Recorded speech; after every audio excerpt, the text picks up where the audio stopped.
meskipun sudah banyak menderita.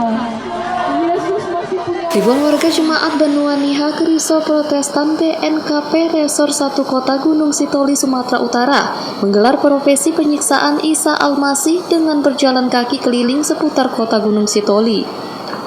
Hal ini dilakukan oleh warga jemaat untuk memperingati Jumat Agung atas wafatnya Isa Al-Masih di kayu salib, yang menurut kepercayaan umat Kristen bahwa kematian Isa Al-Masih untuk menebus dosa-dosa manusia. Isa Al-Masih kala itu disiksa dan dianiaya oleh sejumlah manusia dengan penuh kesabaran tanpa perlawanan, seperti halnya yang diperagakan di kota Gunung Sitoli ini. Pengorbanan Isa Al-Masih tentunya untuk meningkatkan keimanan umat Kristen dalam menjalani kehidupan sehari-hari. Menurut Panitia Hari Besar Gereja WIGNKP Resor 1 Kota Gunung Sitoli, bahwa kegiatan profesi yang dilakukan ini untuk menceritakan kepada seluruh jamaat betapa mulianya Isa Al-Masih yang rela mengorbankan nyawanya demi umat manusia.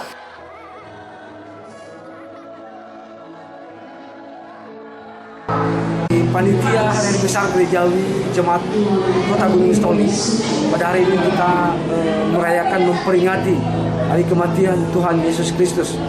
Dan pada saat ini sebelum ibadah kita mengawali kegiatan Via Dolorosa, dalam hal ini untuk mengingatkan kita bagaimana detik-detik perjalanan kematian Tuhan Yesus.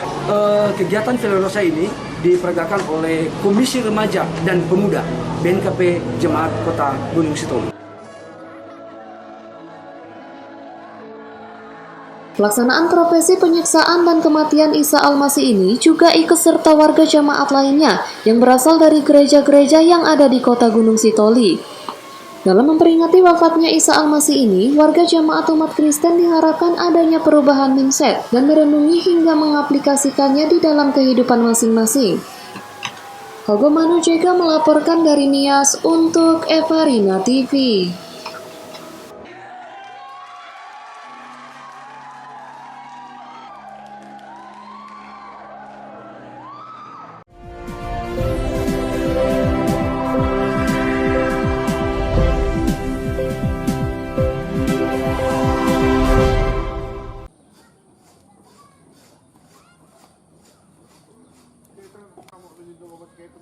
Tingginya curah hujan membuat air sungai Talsim meluap, sehingga menyebabkan sekitar 120 rumah warga tergenang banjir di Kabupaten Labuhan Batu, Sumatera Utara pada Minggu siang. Ketinggian air mulai dari 1,5 meter hingga 1 meter. Sejumlah warga kini mencoba menyelamatkan harta bendanya ke lokasi yang lebih aman.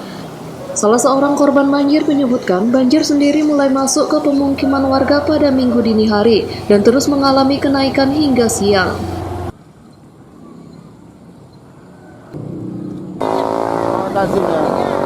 Ada sepinggang, Bu, dalamnya?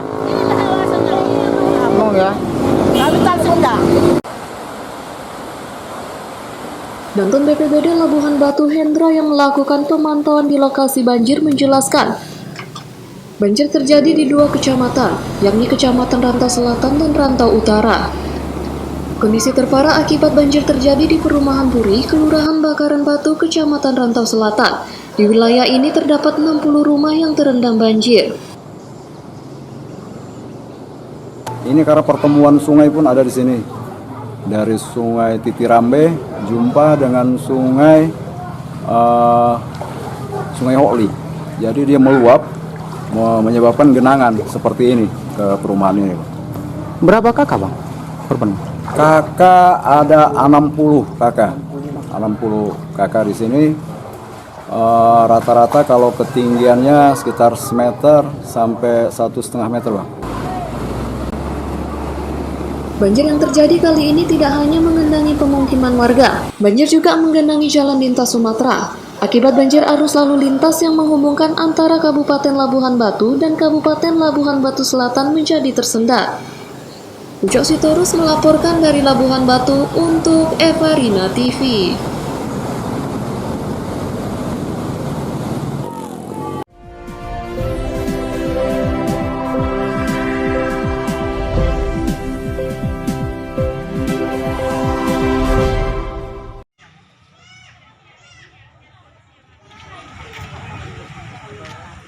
Kantor pos penyambungan di dipadati ribuan warga masyarakat dari 5 kecamatan di wilayah kerja kantor pos penyambungan, yaitu Kecamatan Penyambungan Kota, Kecamatan Penyambungan Timur, Kecamatan Penyambungan Barat, Kecamatan Penyambungan Utara, dan Kecamatan Huta Bargot. Warga berbondong-bondong untuk mendapatkan bantuan langsung tunai berupa sembako dan bantuan minyak goreng. Setiap warga mendapatkan bantuan sebesar Rp900.000 dengan rincian Rp600.000 bantuan sembako dan Rp300.000 bantuan minyak goreng yang dibayarkan langsung untuk 3 bulan.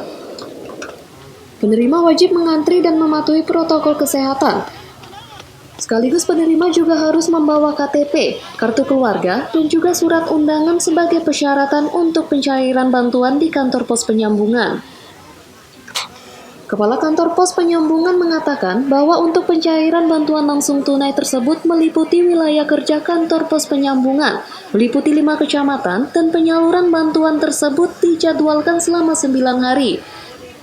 Mulai pukul 09.00 waktu Indonesia Barat sampai antrian masyarakat selesai.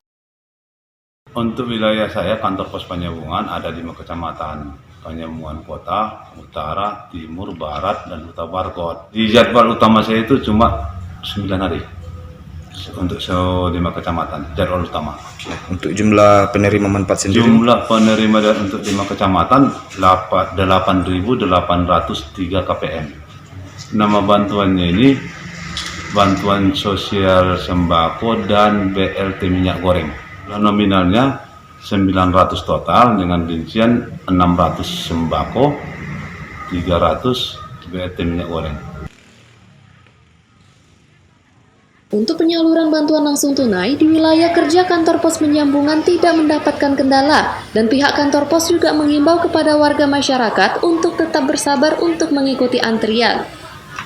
Davina Sution melaporkan dari Mandailing Natal untuk Evarina TV.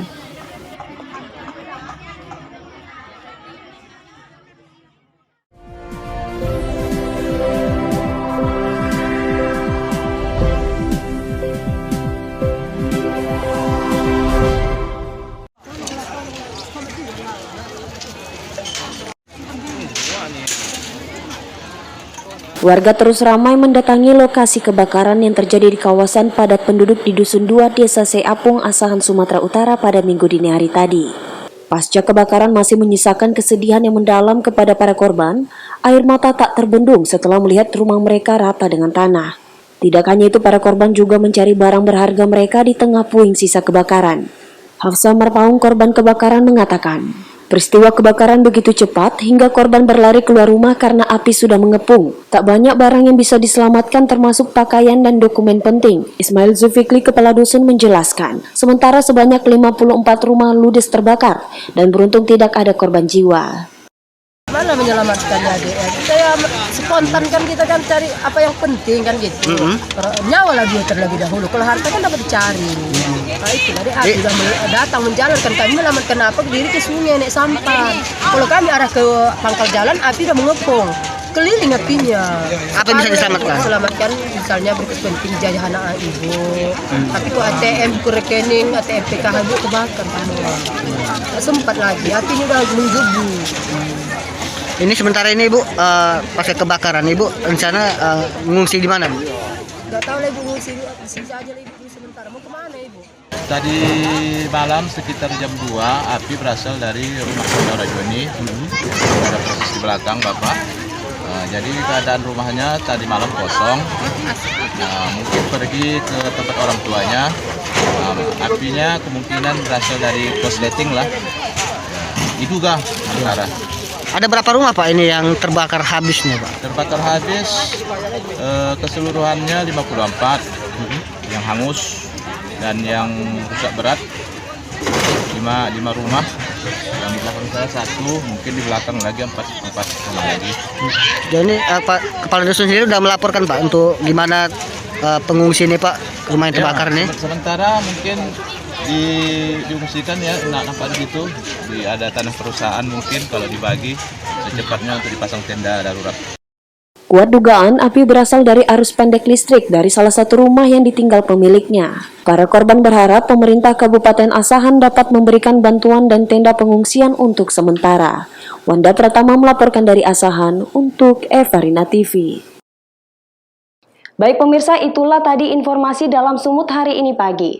Tetap saksikan program kami selanjutnya. Saya Elsa Huta Barat bersama kru yang bertugas pamit undur diri. Terima kasih dan sampai jumpa.